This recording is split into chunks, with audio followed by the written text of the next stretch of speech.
हम लोग aldehyde ketone में ऑक्सीडेशन की चर्चा कर चुके थे। मैंने लास्ट लेक्चर में आपको ये बताया था कि ऑक्सीडेशन में एल्डिहाइड और कीटोन किस प्रकार अपने अलग अलग व्यवहार को प्रदर्शित करते हैं। मैंने आपको बताया था जेंटलमैन कि जो एल्डिहाइड होता है उसका जो ऑक्सीडेशन होता है वो आसान होता है। एल्डिहाइड का ऑक्सीडेशन आसान होता है और वो उसका जो ऑक्सीडेशन का मेजर प्रोडक्ट होता है वो कार्बोक्सिलिक एसिड होता है।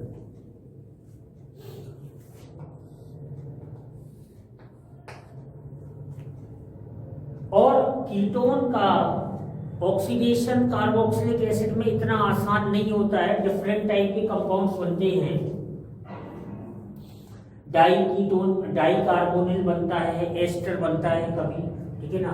पॉप्स रूल को भी हम फॉलो करते हैं डिफरेंट टाइप में। तो रिड्यूसिंग नेचर में मैंने आपको बताया था कि एल्डिहाइड और कीटोन मतलब दो मॉलिक्यूल है, RCHO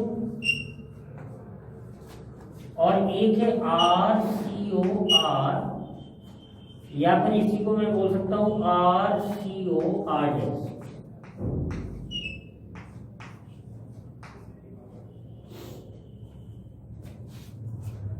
अगर आप रिड्यूसिंग नेचर की बात कर रहे हैं,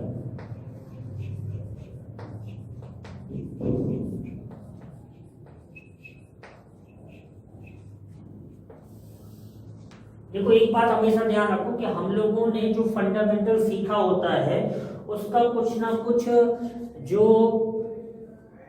प्रभाव होता है वो हर जगह पाया जाता है। कैसा कि हम लोगों ने सीखा होता है कि रिएक्टिविटी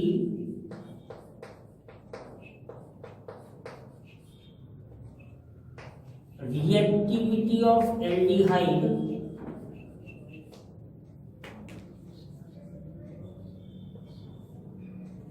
is more than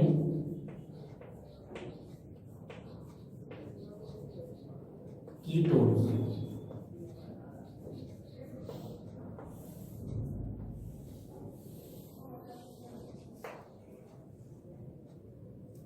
तो reactivity of aldehyde is more than ketone. अगर हम रिड्यूसिंग नेचर की बात करेंगे एल्डिहाइड कीटोन की, तो हम किसकी बात कर रहे हैं? रिएक्टिविटी की, क्योंकि ये किसी के साथ जब रिएक्ट करेगा मतलब ये रिड्यूसिंग एजेंट की तरह काम करेगा तो दूसरे को क्या करेगा? रिड्यूस ही करेगा और ये खुद क्या होगा? ऑक्सीडाइज होगा। तो aldehyde is more than ketone, तो रिड्यूसिंग कैरेक्टर में भी aldehyde is more than ketone. तो मैंने आपको बताया था कि अगर आप रिड्यूसिंग नेचर की बात करें तो हमारे पास डिफरेंट रीजेंट्स होते हैं सब।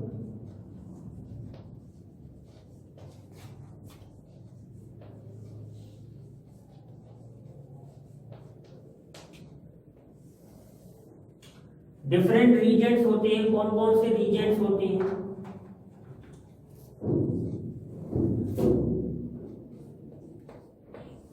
एक होता है टॉलेंस रीजेंट,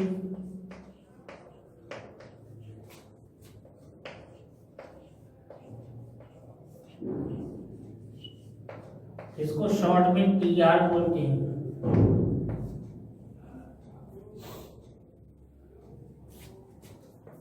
एक होता है फेलिंग सॉल्यूशन, फेलिंग सॉल्यूशन, जिसको शॉर्ट में FS बोलते हैं।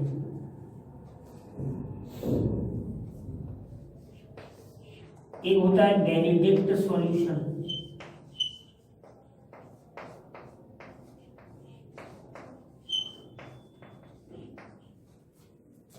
जिसको शॉर्ट में BS बोलते हैं।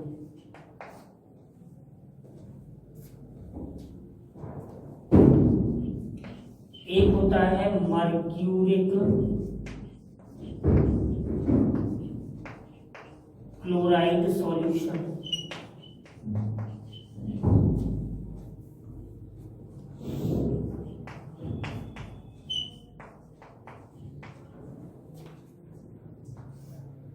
जिसको हम लोग कोरोसिव सब्लीमेट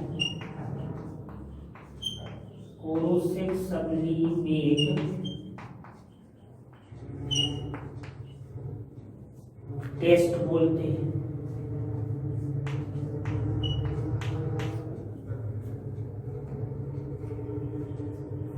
और एक होता है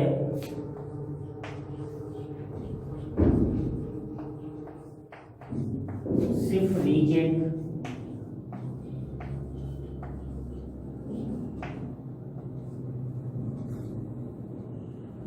जिसको हम लोग सिर्फ रीजेंट टेस्ट बोलते हैं, SRT।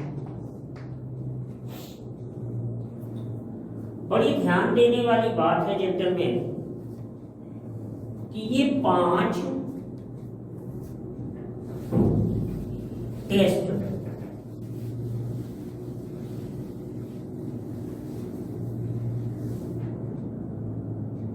अगर हम इन 5 टेस्ट की बात करें और एक लें एल्डिहाइड और एक तरफ लिखें कीटोन, मतलब एल्डिहाइड लूं मैं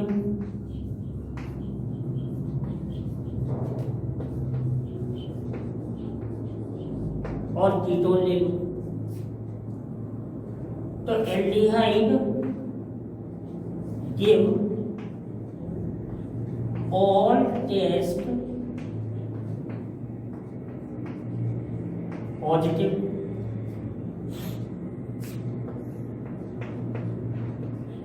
और ये ऑल टेस्ट नेगेटिव। जो कीटोन होगा वो सभी टेस्ट नेगेटिव देता है और जो एल्डिहाइड होता है जेंटलमैन वो सभी टेस्ट क्या देता है, पॉजिटिव देता है। मतलब अगर आपके पास छोटे छोटे क्वेश्चन के आंसर पूछे जाएं कि साहब टॉलिंस रीजेंट है,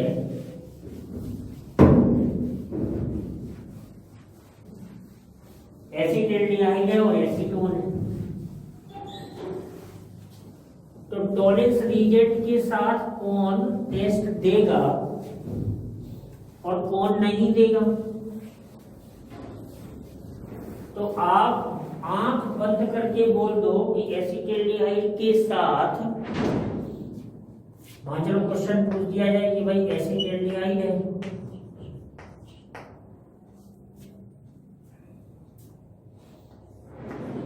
बेंजील्डिहाइड है, एसीटोन है,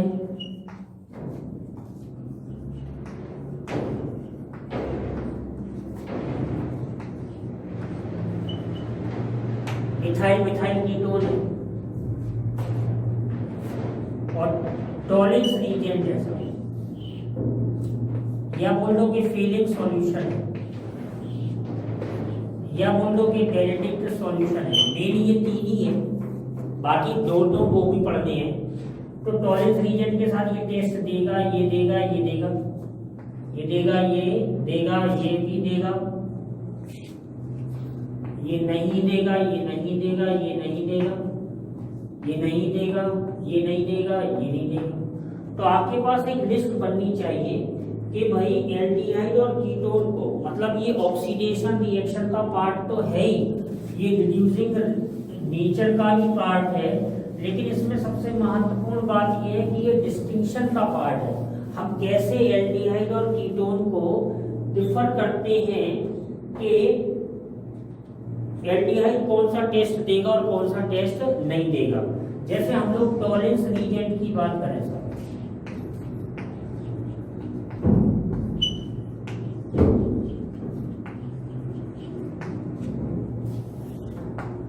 टॉलिंस रीजेंट की अगर हम बात करें तो टॉलिंस रीजेंट का मतलब होता है, इसी को हम बोलते हैं silver mirror test.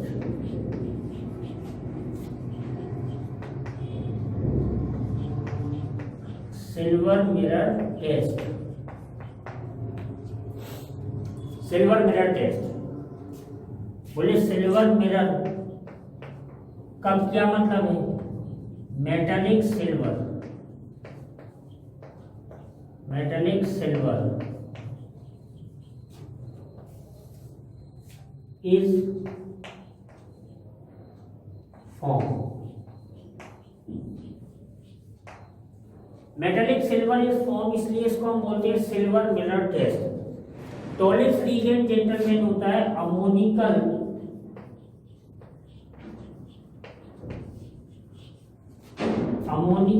Silver nitrate.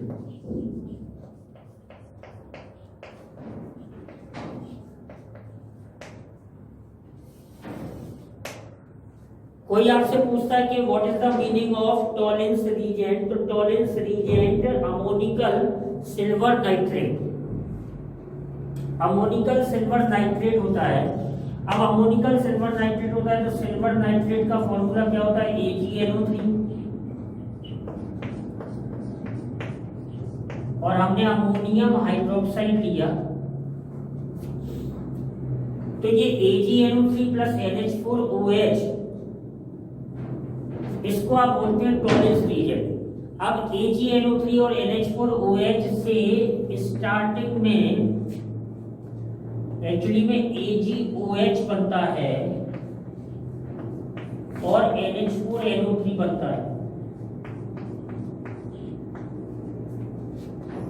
तो ये डिकम्पोज हो जाता है और इधर ये सिल्वर फर्स्ट ऑक्साइड बनता है, इसको हम बोलते हैं सिल्वर फर्स्ट ऑक्साइड।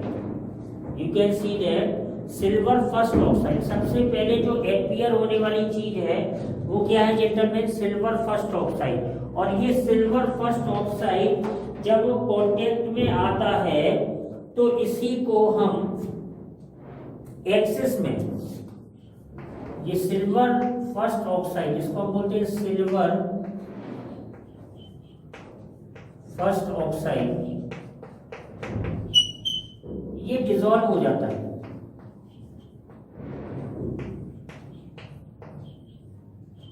किसमें डिसॉल्व हो जाता है, इन NH4OH।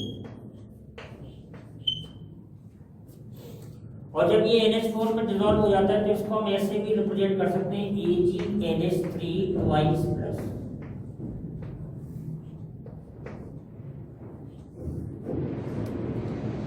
तो मेरी बात आप ध्यान से सुने कि आप एक्चुअली में कर क्या रहे हैं, आपने टॉलेंस रीजेंट बना लिया और आप पढ़ रहे हैं reducing nature of aldehyde and ketone. तो आप इसे कैसे रिप्रेजेंट करने वाले हो, देखिए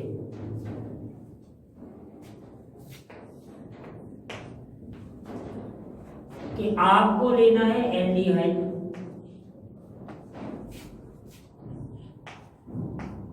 साथ में जो है बेसिक मीडियम तो रहेगा ही, और साथ में आप ले सकते हैं AgNH3 ट्वाइस प्लस, जिसको आप बोलते हैं Tollens reagent. Gentleman, this one is Tollens reagent. और जब आप इसे लेंगे तो बनेगा R, ऑक्सीडाइज हो जाएगा, RCOO माइनस, और साथ में मेन ये है Ag का ये PPT बन जाएगा। आप देख रहे हैं कि RCHO कन्वर्ट हो गया किसमें, RCOO नेगेटिव, मतलब कार्बोक्सिलेट आयन बना। तो कार्बोक्सिलेट आयन बना मतलब एल्डिहाइड ऑक्सीडाइज हुआ सब। बैलेंसिंग हमें नहीं करनी है भाई। अगर आपने RCOO माइनस इस फॉर्म, तो RCOO माइनस बना मतलब कार्बोक्सिलेट आयन इस फॉर्म, कार्बोक्सिलेट आयन इस फॉर्म।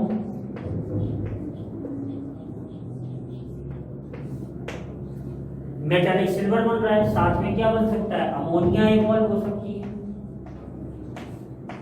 और साथ में वाटर। तो मेन आपको ये बात समझनी है कि एल्डिहाइड लिया, एल्डिहाइड यहाँ पे किसकी तरह काम कर रहा है, रिड्यूसिंग एजेंट की तरह, और ये ऑक्सीडाइजिंग एजेंट की तरह काम कर रहा है, तो टॉलरेंस रीजन क्या हो रहा है, रिड्यूस हो रहा है।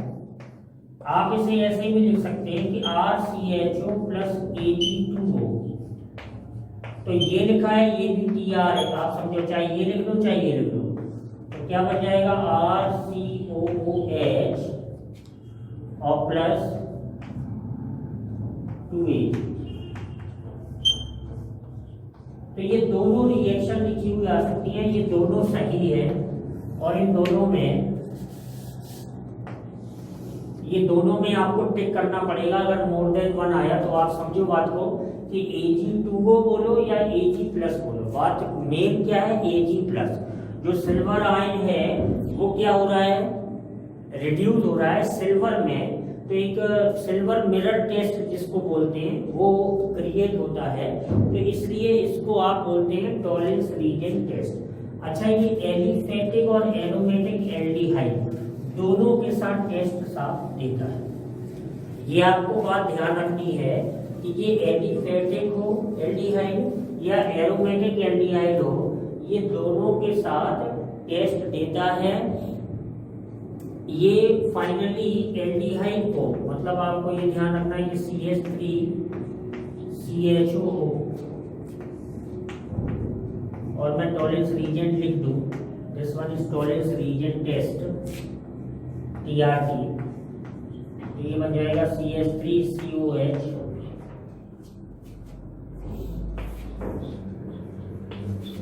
अगर मैं जेंटलमैन PHCHO ले लूं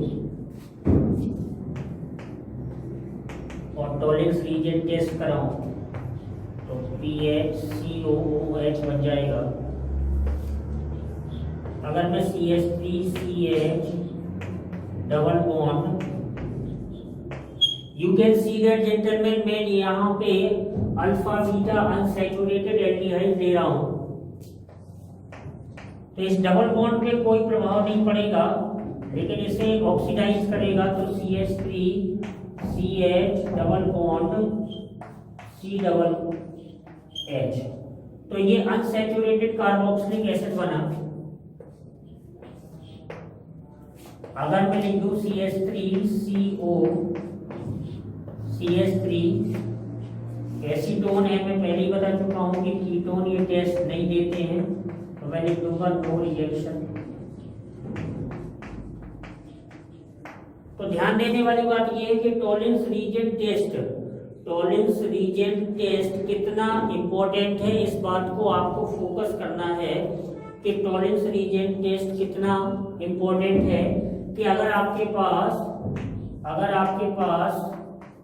RCOR ये कीटोन है, या RCOR डैश ये कीटोन है, या ARCOR ये है, या फिर AROCOAR, तो ये सभी मिलके नेगेटिव टेस्ट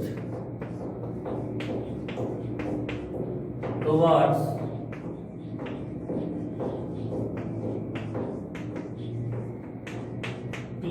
ये आपको ध्यान देने वाली बात है।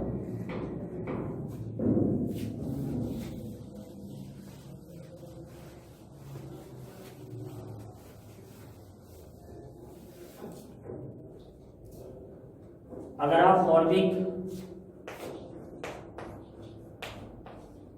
देख पा रहे हैं, ये एल्डिहाइड ग्रुप जनरेट हुआ, तो एल्डिहाइड ग्रुप जनरेट हुआ तो ये क्या बन सकता है, यू कैन सी दैट, तो इसको ये ऑक्सीडाइज करेगा COH में, और ऑलरेडी तो क्या बन जाएगा CO2 प्लस वाटर बन जाएगा। लेकिन अगर मैं जेंटलमैन RCOOH लूंगा, यहाँ में TRT लिखूंगा टॉलरेंस रीजन टेस्ट, तो ये नेगेटिव टेस्ट आएगा सब निकल के। एक इंपॉर्टेंट क्वेश्चन हम और कर सकते हैं कि अगर मैं लिखूं CH3 CHOH OC2H5,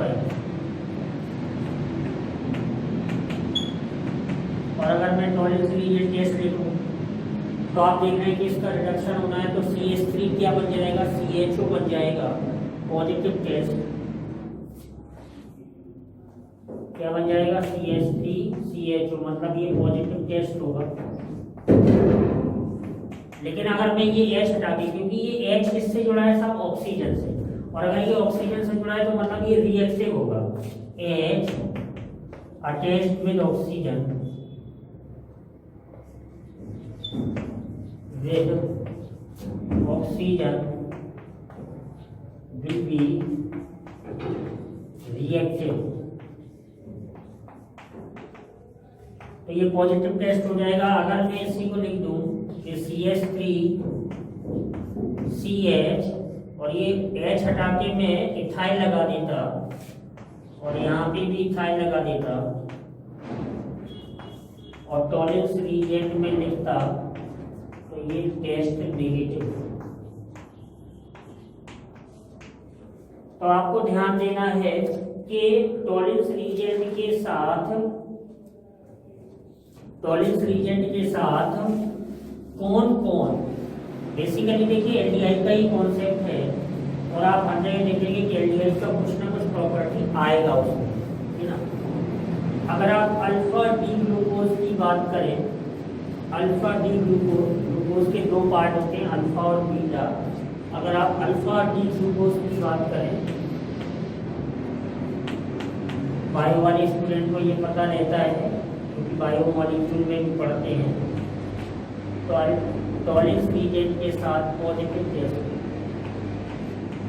positive test का मतलब वही हुआ कि सिल्वर मिरर टेस्ट होता है। सेकेंड रीजेंट की अगर हम बात करें जनरल में, फेलिंग सॉल्यूशन,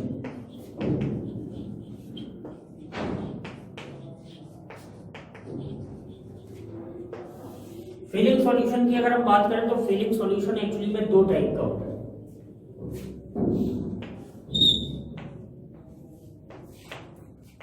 एक होता है फेलिंग ए। फेलिंग ए जो होता है वो aqueous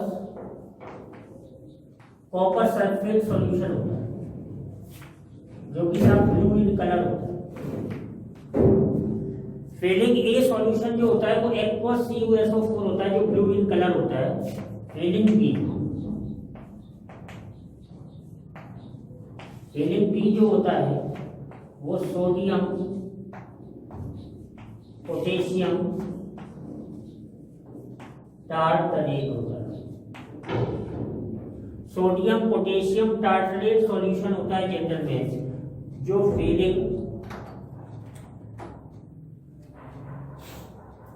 sodium potassium tartrate alkaline solution,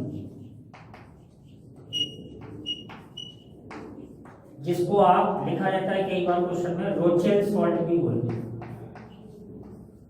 क्या बोलते हैं? रोचेल सॉल्ट। कोई आपसे पूछे कि फेलिंग ए क्या होता है, एक्वस CuSO4। फेलिंग बी क्या होता है, alkaline solution of sodium potassium tartrate, जिसको आप क्या बोलते हैं, रोचेल सॉल्ट। जब हम दोनों को इक्वल अमाउंट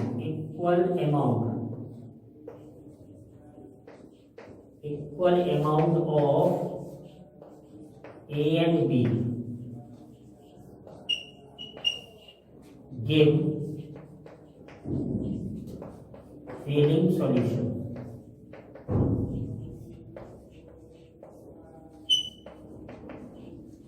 ए और बी का जो इक्वल अमाउंट होता है वो फेलिंग सॉल्यूशन को देता है, मतलब इक्वल अमाउंट तक हम उसको ट्रीट करते हैं। तो आप देख पा रहे हैं जेंटलमैन कि एक्वस CuSO4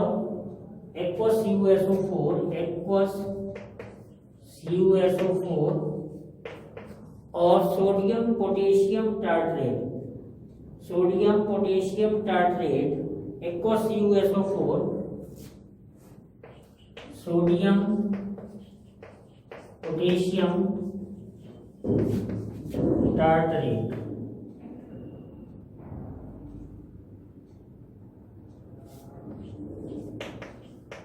इन दोनों को जब हम मिलाएंगे तो ये फेलिक सॉल्यूशन बनेगा, और ये फेलिक सॉल्यूशन एल्डिहाइड के द्वारा रिड्यूस किया जाएगा जेंटलमैन। आपको ध्यान देने वाली बात है कि ये एक्वस है, जब CuSO4 है तो तय बात है कि फेलिक ए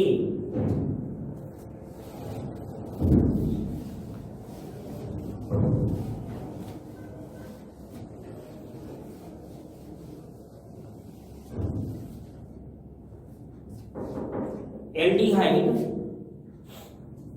रूल क्या होता है इसमें कि हमारे पास एल्डिहाइड है और जो फेलिक होता है वो Cu+2 से रिप्रेजेंट होता है, और एल्कलाइन रहता है तो OH- रहता है।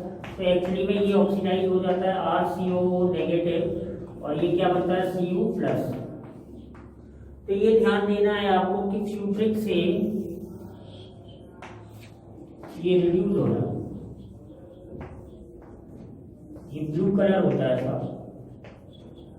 और इधर रेड होता है, रेड ब्राउन।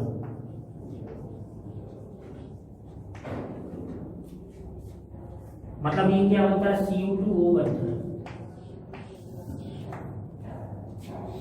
और ये ऑक्सीडाइज हो रहा है, ये ऑक्सीडाइज हो रहा है, यू कैन सी दैट। मतलब अगर CH3CHO है, Cu+++OH-, ये किसको रिप्रेजेंट कर रहा है फेलिक को, तो क्या बन जाएगा CH3COOH प्लस Cu2O। तो मेन ये है कि PPT बन जाता है सब, रेड ब्राउन का ये PPT बन जाता है किसका, Q+ ऑक्साइड का, Q+ ऑक्साइड का। देखिए जरा,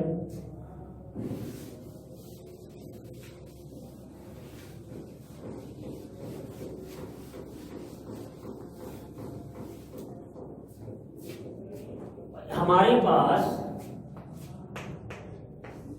CuSO4 है और NaOH है, तो क्या बनेगा CuOH का होल ट्वाइस प्लस क्या बनेगा Na2SO4। मैं यहाँ पे 2 ले सकता हूँ, एक ये चीज बनी। अब ये तो फेलिक ए का काम हुआ। अब फेलिक ए के साथ और बी के साथ जब हमने कराया तो OH CH COOH CH OH COOH, ये होता है टार्टरिक एसिड, टार्टेरिक एसिड। अब यहां से ये H+ निकाला, यहां से H+ निकाला, सोडियम पोटेशियम के साथ ट्रीट कराया तो क्या बना HOCH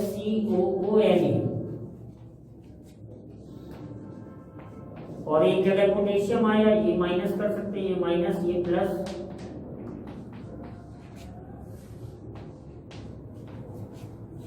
ये बन गया रोचेल सॉल्ट।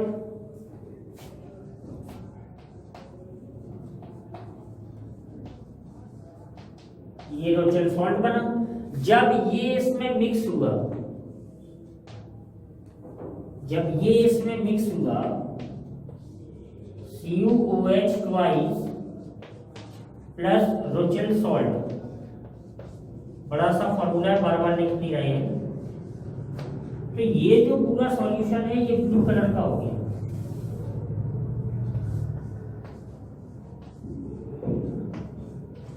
और इसी को जो एल्डिहाइड है वो रिड्यूस कर रहा, किस में कर रहा, रेड में।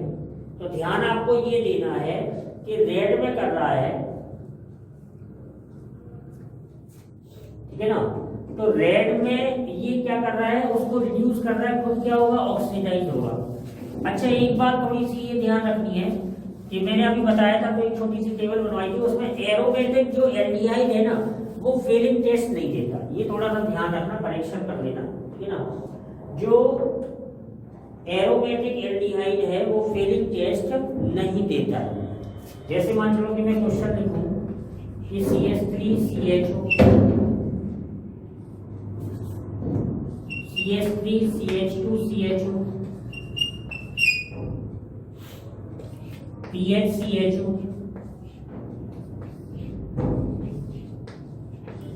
या एक स्ट्रक्चर दिया गया CH3 CO CH3, एक स्ट्रक्चर दिया गया है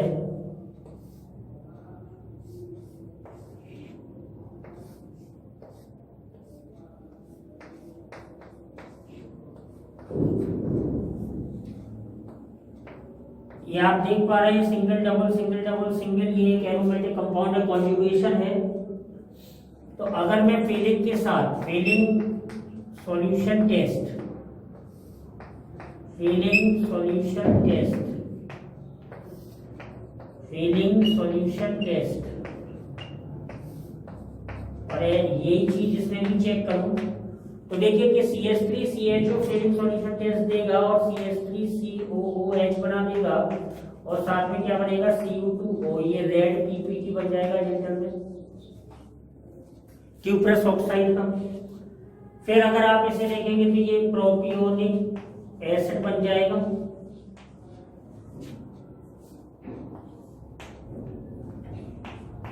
और Cu2O बन जाएगा red PPT। Aromatic aldehyde no reaction मतलब negative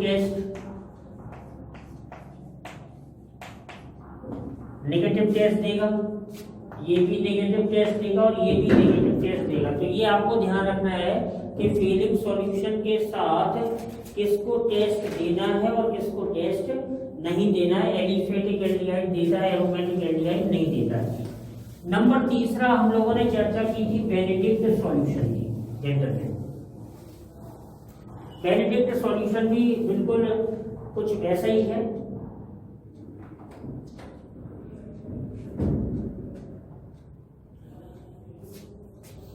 Benedict solution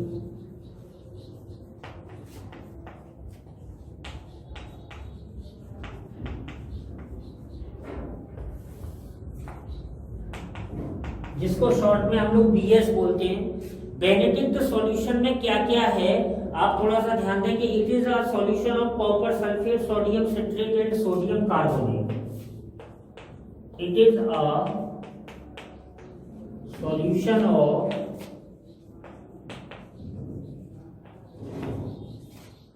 copper sulphate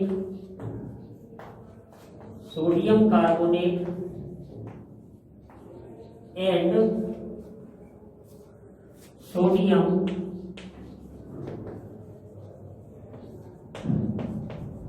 citrate. Sodium citrate बना है सिट्रिक एसिड से जेंटलमैन। सोडियम सिट्रेट किससे बना है? सिट्रिक एसिड से। बेनेडिक्ट सॉल्यूशन भी दो सॉल्यूशन का होता है।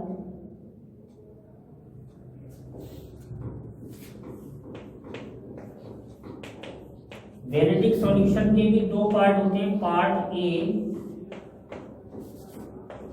और पार्ट बी।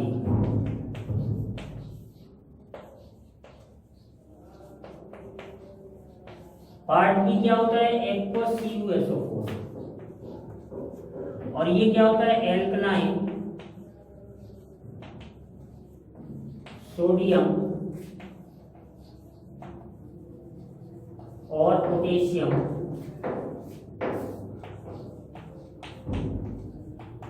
सिट्रेट। जब इन दोनों को हम मिक्स करते हैं तो बेनेडिक्ट सॉल्यूशन बनता है जेंटलमैन। जब इन दोनों को हम मिक्स करते हैं तो बेनेडिक्ट सॉल्यूशन बनता है। चेक करें जरा कि एक्वस CuSO4 सॉल्यूशन रिएक्शन वही होगी, साथ में क्या होगा? NaOH होगा। तो क्या बन जाएगा? CuOH का ट्वाइस और क्या बनने वाला है? Na2SO4। ये तो पार्ट 2 हुआ। अब इस पार्ट 2 को हम मिक्स कर रहे हैं पार्ट ए में। HOC CH2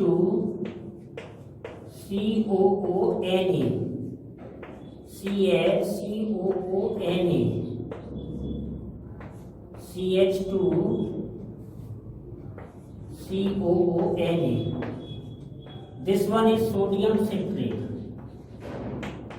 sodium citrate. और ये सोडियम सिट्रेट में हमने क्या मिला दिया, क्यूप्रिक हाइड्रोक्साइड मिला दिया। जब क्यूप्रिक हाइड्रोक्साइड मिला दिया तो ये जो कलर हुआ, ये जो कलर हुआ जेंटलमैन, ये ब्लू कलर हो जाता है। ब्लू कलर एक्चुअली में क्यों हो जाता है, ब्लू कलर हो जाता है ड्यू टू क्यूप्रिक आयन। मैं आपको बता दूं, ड्यू टू क्यूप्रिक, इसको आप बोलते हैं क्यूप्रिक आयन। क्यूप्रिक आयन की वजह से ये ब्लू कलर हो जाता है और बाद में ये रेड पीपीटी बनाता है। तो आपको ये ध्यान देना है कि बेनेडिक्ट सॉल्यूशन और फेलिक सॉल्यूशन में कुछ खास डिफरेंस नहीं है, केवल केमिकल का डिफरेंस है। तो केमिकल चेंज होने पे रिएजेंट का नाम बदल जाता है, ये तो आपको पता ही है। तो अगर मैं बेनेडिक्ट सॉल्यूशन लूंगा,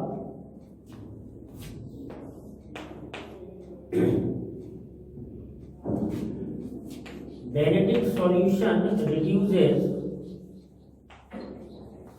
इनटू Cu प्लस, जिसको आप बोलते हैं क्यूप्रस आयन, ये रेड पीपीटी होता है। तो बेनेडिक्ट सॉल्यूशन मतलब आपने क्वेश्चन अगर लिया कि CH3CHO, और बेनेडिक्ट सॉल्यूशन मतलब Cu2 प्लस OH माइनस, तो क्या बना CH3COH प्लस Cu प्लस ये रेड पीपीटी बन जाएगा साहब, इसका रेड पीपीटी। तो ध्यान देने वाली बात ये कि बेनेडिक्ट सॉल्यूशन को भी एलिफेटिक एल्डिहाइड क्या कर रहा है, रिड्यूस कर रहा है। लेकिन अगर मैं एरोमेटिक एल्डिहाइड की बात करूं जेंटलमैन, तो एरोमेटिक एल्डिहाइड बेनेडिक्ट सॉल्यूशन के साथ नेगेटिव टेस्ट देगा। कीटोन भी बेनेडिक्ट सॉल्यूशन के साथ नेगेटिव टेस्ट देगा। ये बात आपको ध्यान रखनी है कि अगर मैं क्वेश्चन लिखूं कि CH3CH2CHO, मैं लिखूं PHCHO, मैं लिख दूं CH3COCH3, और मैं लिख दूं या एग्जाम में आ जाए Benedict solution test, Benedict solution test, Benedict solution test, तो ये पॉजिटिव टेस्ट देगा, पॉजिटिव, ये नेगेटिव, और ये भी क्या देगा, नेगेटिव टेस्ट देगा। तो हम लोगों ने टॉलरेंस रीजेंट सीखा जेंटलमैन, हम लोगों ने फेलिंग सॉल्यूशन सीखा, हम लोगों ने बेनेडिक्ट सॉल्यूशन सीखा। नंबर 4 रीजेंट आता है mercuric chloride test, mercuric chloride test, जिसको हम लोग CST बोलते हैं, कोरोसिव सब्लिमेट टेस्ट।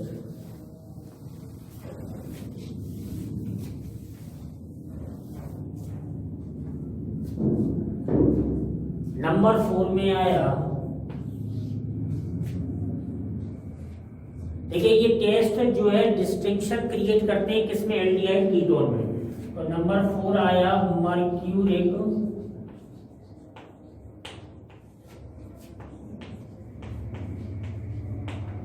क्लोराइड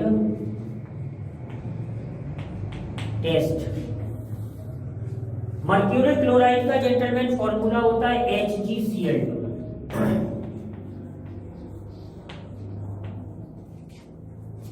मतलब इसमें है मर्क्यूरिक आयन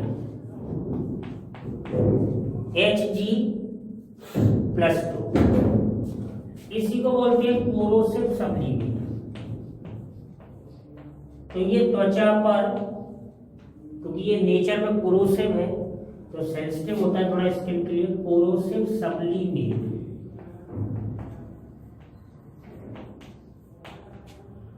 कोरोसिव सब्लिमेट, इसीलिए हम इसको बोलते हैं corrosive sublimate test, corrosive sublimate test. तो जैसे ही ये कोरोसिव एल्डिहाइड के कांटेक्ट में आता है तो एल्डिहाइड तो ऑक्सीडाइज हो जाता है और ये रिड्यूस हो जाता है, जिससे बन जाता है कैलोमर,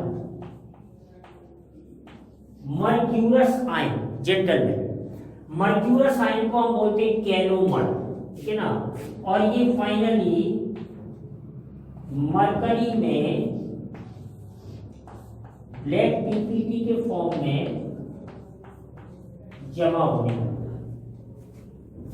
तो ध्यान क्या देना है कि कोरोसिव सब्लिमेट मतलब Hg+2 और कैलोमर, हमेशा ध्यान रखें डी ब्लॉक का भी कॉन्सेप्ट है ये। कोरोसिव सब्लिमेट मतलब Hg+2 मर्क्यूरिक, इसको बोलते हैं मर्क्यूरिक। मैं आपको बता दूं this one is mercuric and this one is mercurous. This one is mercurous generally. Mercurous. The aldehyde with this test RCHO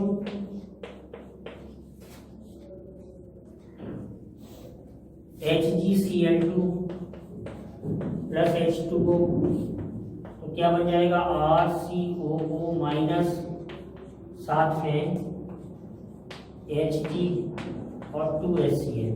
तो ये ब्लैक मरकरी डिपोजिट होने लगती है ब्लैक कलर की। तो यहाँ पर एल्डिहाइड फिर से रिड्यूस कर रहा है और खुद क्या हो रहा है, ऑक्सीडाइज हो रहा है।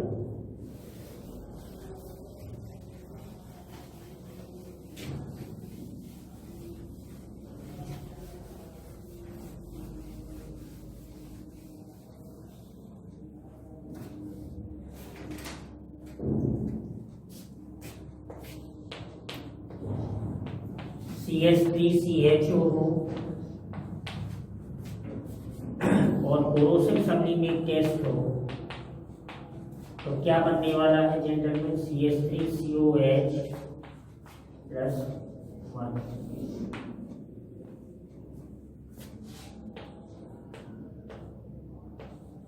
CH3COCH3 हो, कोरोसिव सब्लिमेट टेस्ट हो तो नेगेटिव टेस्ट आएगा, पॉजिटिव नहीं आएगा। एक रीजेंट और होता है जिसको बोलते हैं सिफ रीजेंट। ये डाइल्यूट सॉल्यूशन होता है पैरारोजिनिलीन का हाइड्रोक्लोराइड में।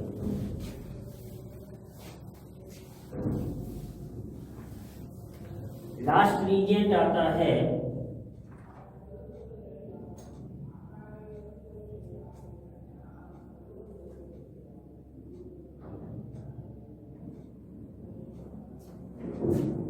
नंबर 5 रीजेंट आता है आपका सिफ रीजेंट।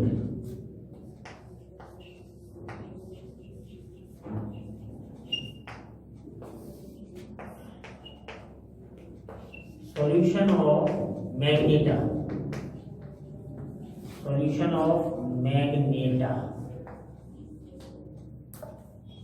इन डाइल्यूट H2SO4। सिर्फ रीजेंट का मतलब ये होता है, या फिर लिखा रहता है जनरल में पैरारोजिनिलीन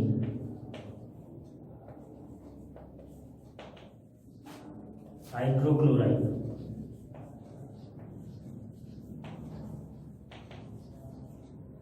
तो रेड कलर होता है इसका,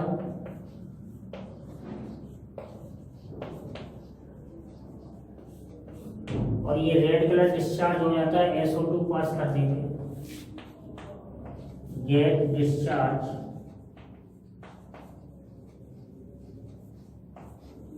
बाई पासिंग SO2।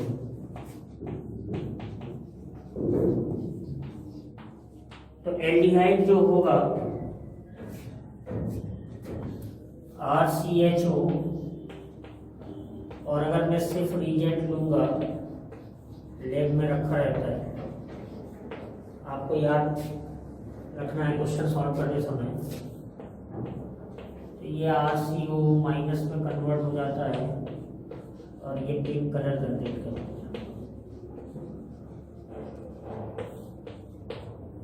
लेकिन अगर मैं कीटोन की बात करूं जनरल में अगर मैं कीटोन लूँ, वो कीटोन सिमेट्रिकल हो या अनसिमेट्रिकल हो जेंडर में, और मैं सिर्फ रीजेंट टेस्ट, सिर्फ रीजेंट लिख दूँ, तो आपको याद रखना है नेगेटिव टेस्ट मतलब कोई भी रिएक्शन नहीं होगी। तो जेंटलमैन फाइनली हम लोगों ने 5 रीजेंट सीखे और हम चर्चा कर रहे थे reducing nature of aldehyde and ketone. तो 5 रीजेंट मैंने आपको बताए। पहला बताया टॉलेंस रीजेंट टेस्ट, दूसरा बताया फेलिंग सॉल्यूशन टेस्ट, तीसरा बताया बेनेडिक्ट सॉल्यूशन टेस्ट, चौथा बताया सीएसटी कोरोसिव सब्लिमेट टेस्ट, और 5वां सिर्फ रीजेंट एल्डिहाइड। इन सभी को रिड्यूस करता है, खुद ऑक्सीडाइज होता है, और कीटोन ये टेस्ट नहीं देते हैं। तो ये एक डिस्टिंक्शन पार्ट समझने की बात है। ये एक ऑक्सीडेशन पार्ट भी है, एक डिस्टिंक्शन पार्ट भी है। हम ये डिफर कर सकते हैं कि एल्डिहाइड लैब में कौन सा टेस्ट पॉजिटिव देता है, कौन सा नहीं देता है, कीटोन कौन सा पॉजिटिव देता है, कौन सा नहीं देता है। आयोडोफॉर्म पूछोगे तो साहब आयोडोफॉर्म पूछोगे तो कीटोन देगा, आपको ये ध्यान रखना है, लेकिन बेनेडिक्ट सॉल्यूशन के साथ नहीं देगा। अगले लेक्चर में हम लोग कंडेंसेशन रिएक्शंस की बात करेंगे, और ये एक इम्पोर्टेंट पार्ट था एल्डिहाइड कीटोन का। अब आप कंडेंसेशन रिएक्शन की बात करेंगे, कुछ और रिएक्शन होगी, मतलब अब आप रिएक्शंस की लास्ट पार्ट में एंटर करने जा रहे हैं जेंटलमैन। लास्ट पार्ट कैसा, मतलब अब आप वो रिएक्शन पढ़ेंगे जिसमें अल्फा एच का इंपॉर्टेंस है, या कुछ रिएक्शन ऐसी है जिनमें अल्फा एच प्रेजेंट ना हो तभी वो रिएक्शन होती है, या कुछ रिएक्शन ऐसी होती है कि अल्फा एच होगा तो वो रिएक्शन होगी, नहीं तो नहीं होगी। तो उनकी स्टडी करेंगे, तब तक आप इसको रिवाइज करिएगा। ये जो टेस्ट वाला मैंने आज बताया, ये प्रैक्टिकल पोर्शन भी है, मैं आपको बता दूं बोर्ड लेवल पे आपका JEE में भी क्वेश्चन आता ही आता है, इससे नीट में भी क्वेश्चन आता ही आता है। लैब में ये सारे टेस्ट आप कर सकते हैं, लैब अभी अवेलेबल नहीं है तो आप इन सारे टेस्ट को बुक से पढ़ सकते हो। मैंने आपको बताया क्वेश्चंस करते समय कई बार लिखा रहता है टॉलेंस रीजेंट, कई बार लिखा रहता है बेनेडिक्ट सॉल्यूशन, और हमें पता नहीं रहता कि इसका आंसर क्या होगा। तो मैंने आपको वो सब बताया, आप रिवाइज करें, क्वेश्चन करें, और अगले लेक्चर की तैयारी के लिए रेडी रहें। Best of